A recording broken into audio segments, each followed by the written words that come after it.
Chronicles of the Grim Reaper, The Longest Day, by Griz, Calderon. He arrived before the first breath of dawn, the sky still heavy with darkness, the air sharp with salt and silence. Time, to others, moved forward in minutes and hours, but for him it folded inward, fractals of moments unraveling in every direction. He did not walk in time, he bent it. This would be one of the hardest days. He had no calendar to mark it, no clocks, no sense of what had come before, only what was now and what would always be. Today, he would collect more than he ever had on a single day. And he would do it alone. From above Omaha Beach, he watched as the boats came. Rows and rows of metal crafts, LCVPs, small and squared, packed tightly with men who gripped their rifles like lifelines, their knuckles white, their mouths whispering to gods and mothers. Water slapped against the hulls, and the roar of distant artillery grew louder with each wave. He hovered just above the mist, unseen, unspoken. As the ramps dropped, he stepped through time, fracturing it into threads so thin that each man was given his due. Some cried, others prayed without words. A few smiled, thinking of home, even in the instant they were struck.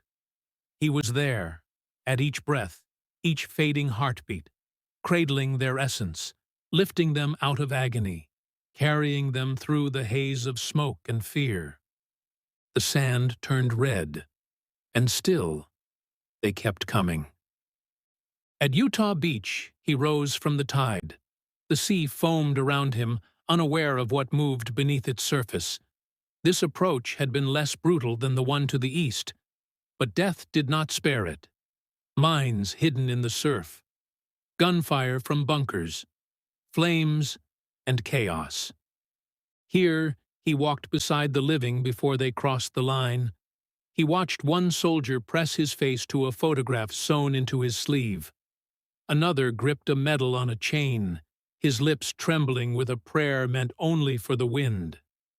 He collected them gently, those who never made it past the dunes, and those who made it only to fall.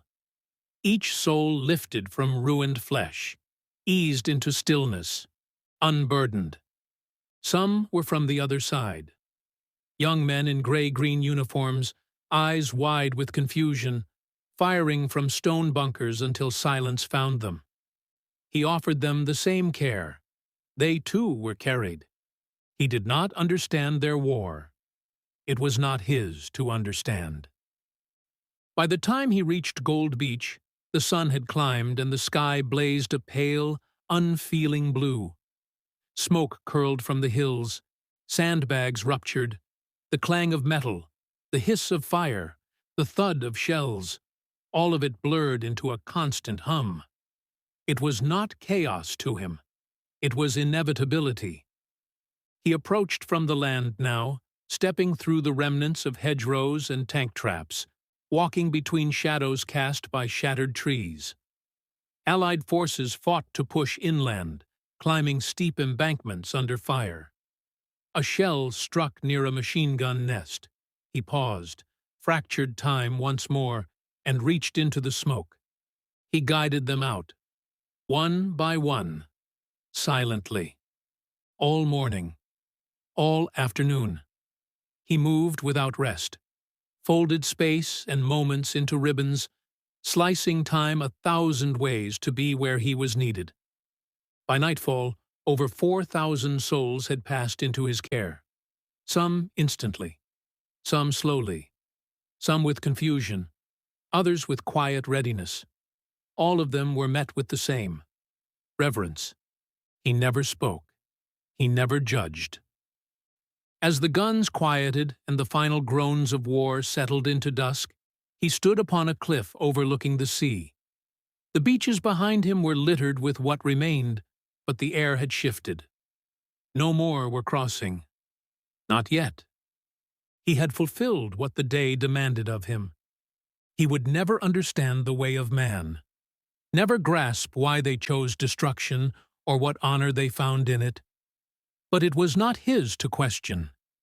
It was not his to change. He carried. He watched. He bore witness. And he honored each soul by carrying them forward, even when the world did not. The reaper turned toward the night, black robes drifting behind him like smoke. The wind moved around him. The tide pulled in and out, and he vanished into the stillness, off to the next soul, the next passing. He did not sleep. His work never ended. The end